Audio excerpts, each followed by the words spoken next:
दोस्तों, पृथ्वीराज चौहान भारतवर्ष के अंतिम हिंदू राजा थे। उन्होंने दिल्ली व अजमेर पर लगभग 24 वर्षों तक शासन किया। दिल्ली का महत्व जितना आज है उतना ही उस जमाने में भी था। सामरिक, आर्थिक, व्यापारिक व भौगोलिक दृष्टि से दिल्ली एक शक्तिशाली राज्य था। दिल्ली पर जिसका अधिकार होता था वह पूरे भारतवर्ष का राजा माना जाता था।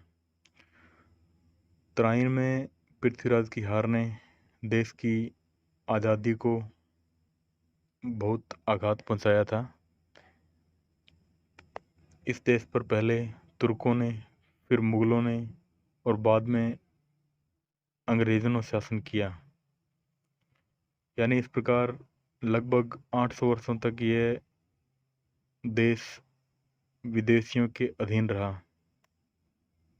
अनेकों कुर्बानियों व संघर्षों के बाद सन 1947 में भारत को इस गुलामी से मुक्ति मिली। दोस्तों,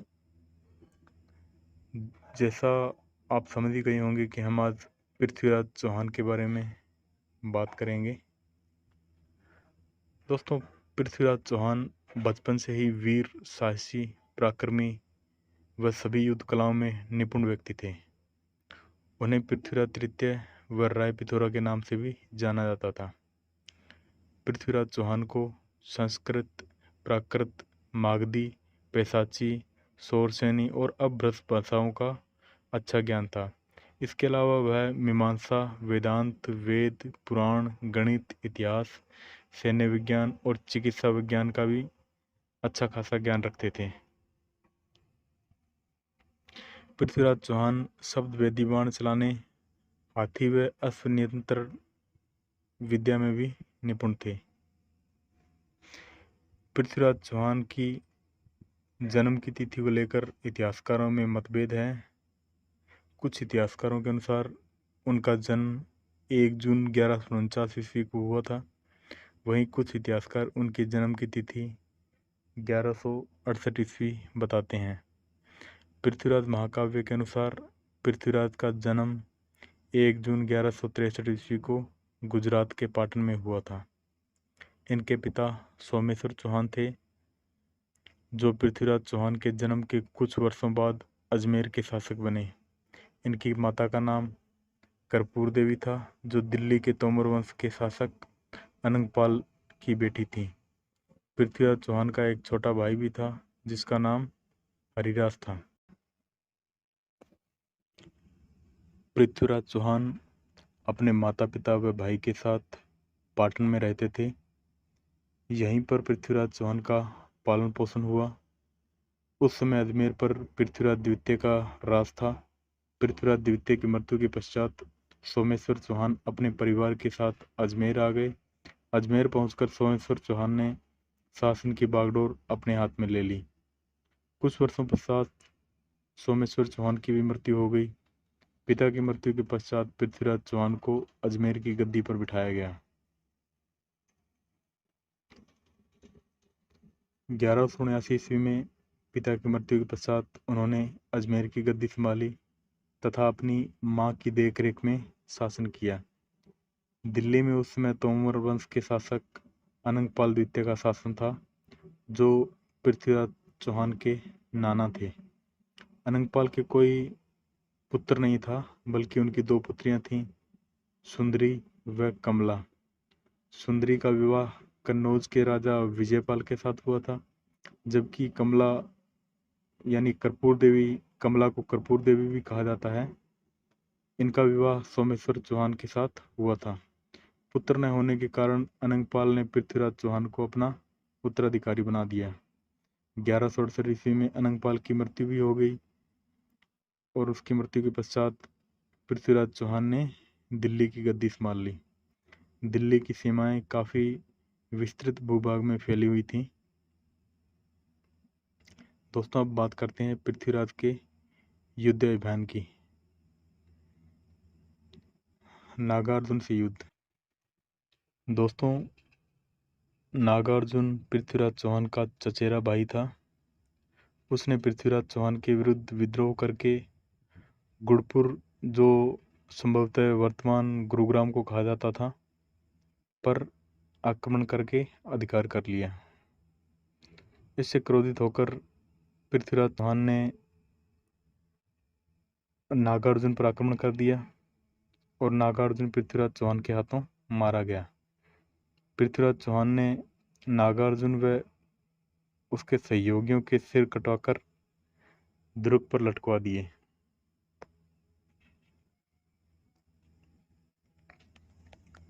गुजरात के भीमदेव चालुक्य से युद्ध। पृथ्वीराज चौहान के चाचा कान्हादेव ने भीमदेव के चाचा सारंगदेव के 7 पुत्रों की हत्या कर दी थी। इस बात का प्रतिशोध लेने के लिए भीमदेव ने अजमेर राज्य पर आक्रमण किया तथा सोमेश्वर चौहान की हत्या कर नागौर पर अधिकार कर लिया। प्रत्युत्तर में पृथ्वीराज चौहान ने भी गुजरात पर आक्रमण किया तथा भीमदेव को मार डाला। महोबा का युद्ध। 1182 ईस्वी में पृथ्वीराज चौहान ने बुंदेलखंड पर अधिकार करने के उद्देश्य से आक्रमण किया था। बुंदेलखंड पर उस समय चंदेल राजा परमर्दिदेव, जिसे परमाल भी कहा जाता है, का शासन था। इनकी राजधानी महोबा थी। राजा परमाल के सेनापति आला व उदल पर महोबा की रक्षा की जिम्मेदारी थी। आला व उदल दोनों भाई थे। दोनों ने पृथ्वीराज चौहान की सेना का डटकर मुकाबला किया। इस युद्ध में पृथ्वीराज चौहान का पुत्र सूरज सिंह, राजा परमाल का पुत्र रंजीत सिंह व वीर अभई मारे गए। ऐसा कहा जाता है कि वीर अभई का सिर धड़ से अलग होने के बावजूद भी वह घंटों तक युद्ध लड़ता रहा। आला का भाई उदल पृथ्वीराज चौहान के हाथों युद्ध में मारा गया। उदल की मौत पर आला ने अपना आपा खो दिया। उसने पृथ्वीराज चौहान को मारने की शपथ ली। आला काल बनकर पृथ्वीराज चौहान की सेना पर टूट पड़ा। आला के जबरदस्त प्रहार से पृथ्वीराज चौहान घायल हो गया। हालांकि आला ने अपने गुरु गोरखनाथ के आदेश पर पृथ्वीराज चौहान को जीवित छोड़ दिया। ऐसा कहा जाता है कि यह युद्ध आला का अंतिम युद्ध था। इसके पश्चात उसने संन्यास ले लिया था। दोस्तों, पृथ्वीराज चौहान के 2 प्रमुख युद्ध हुए थे जो इतिहास में प्रमुखता से जाने जाते हैं। वो था तराइन का प्रथम युद्ध और तराइन का द्वितीय युद्ध। दोस्तों, इन दोनों युद्धों के बारे में बताऊं इससे पहले मैं आपको बताना चाहता हूं संयोगिता के बारे में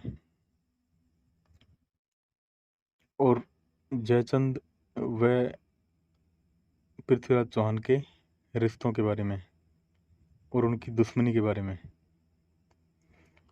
दोस्तों, पृथ्वीराज चौहान व कन्नौज के शासक जयचंद गढ़वाल मौसेरे भाई होने के बावजूद एक दूसरे के कट्टर शत्रु थे। इसके पीछे 2 प्रमुख कारण थे। पहला, राजा अंगद पाल द्वारा जयचंद के बजाय पृथ्वीराज चौहान को दिल्ली का उत्तराधिकारी बना देना तथा दूसरा कारण था पृथ्वीराज चौहान का जयचंद की पुत्री संयोगिता से प्रेम करना। हालांकि कुछ इतिहासकार इन दोनों की प्रेम कहानी को मनगढ़ंत बताते हैं। कहानी के अनुसार राजा जयचंद की पुत्री संयोगिता बेहद खूबसूरत थी। उसकी खूबसूरती के चर्चे दूर दराज तक थे। पृथ्वीराज चौहान ने जब संयोगिता की खूबसूरती के चर्चे सुने तो वह उससे प्रेम करने लगा। इधर संयोगिता ने भी पृथ्वीराज चौहान की बहादुरी के किस्से सुने। वह उससे प्रभावित होकर वह भी पृथ्वीराज चौहान से प्रेम करने लगी। कुछ समय पश्चात संयोगिता के स्वयंवर का आयोजन किया गया। जयचंद द्वारा देश के सभी राजाओं को इस स्वयंवर में आमंत्रित किया गया, लेकिन दिल्ली का शासक होने के बावजूद पृथ्वीराज चौहान को इस स्वयंवर के आयोजन में नहीं बुलाया गया, बल्कि पृथ्वीराज चौहान को अपमानित करने के लिए उसका एक पुतला बनाकर द्वारपाल की जगह खड़ा कर दिया था। स्वयंवर का कार्यक्रम आरंभ हुआ। संयोगिता ने दरबार में बैठे सभी राजाओं को छोड़कर द्वार पर खड़े पृथ्वीराज चौहान के पुतले को माला पहना दी। उसी समय घोड़े पर सवार होकर पृथ्वीराज चौहान भी वहां पहुंच गया और संयोगिता को वहां से उठाकर ले गया। अजमेर में पहुंचकर दोनों ने शादी कर ली। इसी अपमान का बदला लेने के लिए जयचंद ने मोहम्मद गोरी को दिल्ली पर आक्रमण करने के लिए आमंत्रित किया था। अब हम बात करते हैं तराइन की पहली लड़ाई, जो 1191 ईस्वी में लड़ी गई थी। दोस्तों, तराइन को वर्तमान में तरावड़ी के नाम से जाना जाता है, जो हरियाणा राज्य के करनाल में स्थित है। इस स्थान पर 1191 ईस्वी में पृथ्वीराज चौहान व गौरवंश के अंतिम शासक मोहम्मद गोरी के मध्य युद्ध हुआ था। इस युद्ध को इतिहास में तराइन का प्रथम युद्ध कहा जाता है। इस युद्ध का कारण मोहम्मद गोरी की दिल्ली पर अधिकार करने की लालसा थी। उसने बठिंडा, जो उस समय तरब हिंद के नाम से जाना जाता था, पर अधिकार कर लिया था, जो दिल्ली राज्य की सीमा पर था। मोहम्मद गोरी का दिल्ली की सीमा पर पहुंच जाना पृथ्वीराज चौहान के लिए एक चुनौती के रूप में था। अतः दोनों के मध्य युद्ध अवश्यंभावी हो गया था। दोनों सेनाओं के मध्य भीषण युद्ध हुआ। राजपूती सेना के प्रहार से तुर्की सेना भाग खड़ी हुई। मोहम्मद गोरी भी बुरी तरह घायल हो गया था। मोहम्मद गोरी को बंदी बना लिया गया, लेकिन कुछ महीनों बाद पृथ्वीराज चौहान ने उस पर दया करके उसे रिहा कर दिया। फिर तराइन की दूसरी लड़ाई होती है 1192 ईस्वी में, यानी प्रथम लड़ाई के एक वर्ष बाद ये दूसरी लड़ाई होती है। दूसरे वर्ष एक वर्ष बाद ही तराइन का दूसरा युद्ध हुआ। इस युद्ध में मोहम्मद गोरी की सेना पूरी तैयारी व जोश के साथ मैदान पर उतरी। इसके विपरीत पृथ्वीराज चौहान ने तुर्की सेना को हल्के में ले लिया था, क्योंकि वह पिछले युद्ध में हार गया था। इसलिए पृथ्वीराज की सेना को भी ऐसा लग रहा था कि हम इनसे जीत पाएंगे। पृथ्वीराज चौहान की सेना के पास 3 लाख सैनिक थे, जबकि मोहम्मद गोरी के पास मात्र 1,20,000 ही सैनिक थे। पहले तो पृथ्वीराज चौहान की सेना तुर्कों पर भारी पड़ती दिखी, लेकिन वह ज़्यादा समय तक टिक नहीं पाई। पृथ्वीराज चौहान का प्रमुख सामंत गोविंदराज युद्ध में लड़ता हुआ मारा गया। पृथ्वीराज चौहान भी बुरी तरह घायल हो गए थे। इस युद्ध में जयचंद गढ़वाल ने मोहम्मद गोरी का साथ दिया था। मोहम्मद गोरी का साथ दिया था जयचंद ने। जयचंद जैसे आपको बताया ही हमने कि उसकी बेटी को पृथ्वीराज चौहान ने उठा लिया था। इसी अपमान का वो बदला लेना चाहता था। मोहम्मद गोरी ने दिल्ली व अजमेर पर अधिकार कर लिया था। पृथ्वीराज चौहान को बंदी बना लिया गया। दिल्ली व अजमेर का भार कुतुबुद्दीन ऐबक को सौंपकर मोहम्मद गोरी पृथ्वीराज चौहान को लेकर गजनी चला गया। दोस्तों, अब बात करते हैं पृथ्वीराज चौहान की मृत्यु की। उनकी मृत्यु कैसे हुई? मोहम्मद गोरी ने गजनी पहुंचकर पृथ्वीराज चौहान को काल कोठरी में डाल दिया था। यहाँ पृथ्वीराज चौहान को अत्यधिक शारीरिक पीड़ाएं दी गईं। पृथ्वीराज चौहान की गर्म सरिये से दोनों आंखें फोड़ दी गईं। पृथ्वीराज चौहान का अत्यंत प्रिय मित्र था चंद्रबरदाई, जो उनसे मिलने के लिए गजनी के दरबार पहुंचा। गजनी पहुंचते ही चंद्रबरदाई को भी पृथ्वीराज चौहान के साथ जेल में डाल दिया गया। यहाँ दोनों ने मोहम्मद गोरी को मारने की योजना बनाई। मोहम्मद गोरी ने उन दिनों गजनी में एक तीरंदाजी प्रतियोगिता का आयोजन किया था। पृथ्वीराज चौहान व चंद्रबरदाई के लिए यह अच्छा मौका था मोहम्मद गोरी की हत्या करने का। चंद्रबरदाई ने मोहम्मद गोरी को संदेश भिजवाया कि पृथ्वीराज चौहान इस तीरंदाजी प्रतियोगिता में भाग लेना चाहते हैं, क्योंकि वह शब्द भेदी बाण चलाने में माहिर हैं। क्योंकि उनकी आंखें तो फोड़ ही दी थी मोहम्मद गोरी ने, उन्हें कुछ दिखाई नहीं दे रहा था, लेकिन उन्हें शब्द भेदी बाण चलाने की विद्या प्राप्त थी। मोहम्मद गोरी पृथ्वीराज चौहान की हत्या करने से पहले पृथ्वीराज चौहान के इस हुनर को देखना चाहता था। कुछ दिनों बाद प्रतियोगिता का आयोजन किया गया। योजना के अनुसार चंद्रबरदाई ने कविता की भाषा में पृथ्वीराज चौहान को यह बता दिया कि मोहम्मद गोरी इस समय कहाँ, किस दिशा में, वह पृथ्वीराज चौहान से कितनी दूरी पर बैठा है। पृथ्वीराज चौहान ने अंधे होने के बावजूद मोहम्मद गोरी की छाती पर सटीक निशाना लगाया, जिससे वह तुरंत ही मारा गया। मोहम्मद गोरी को मारने के बाद पृथ्वीराज चौहान व चंद्रबरदाई ने एक दूसरे के पेट में छुरा घोंपकर हत्या कर दी, यानी दोनों ने एक दूसरे की हत्या कर दी। पृथ्वीराज चौहान भी मारे गए और मोहम्मद गोरी भी मारा गया। और पृथ्वीराज चौहान के मित्र थे चंद्रबरदाई, और वो चंद्रबरदाई पृथ्वीराज चौहान के राजकवि भी थे और बचपन के मित्र भी थे। इस प्रकार ये तीनों मारे गए। दोस्तों, कुछ इतिहासकार इस दावे को सही नहीं मानते हैं, यानी मोहम्मद गोरी की जो हत्या हुई इस दावे को सही नहीं मानते हैं। उनके अनुसार मोहम्मद गोरी 1206 ईस्वी तक जीवित था। कुछ इतिहासकार पृथ्वीराज चौहान की आलोचना करते हुए यह भी लिखते हैं कि वह अपनी गलतियों के कारण मारे गए थे। उनकी इन गलतियों ने भारत को गुलामी की गर्त में धकेल दिया था।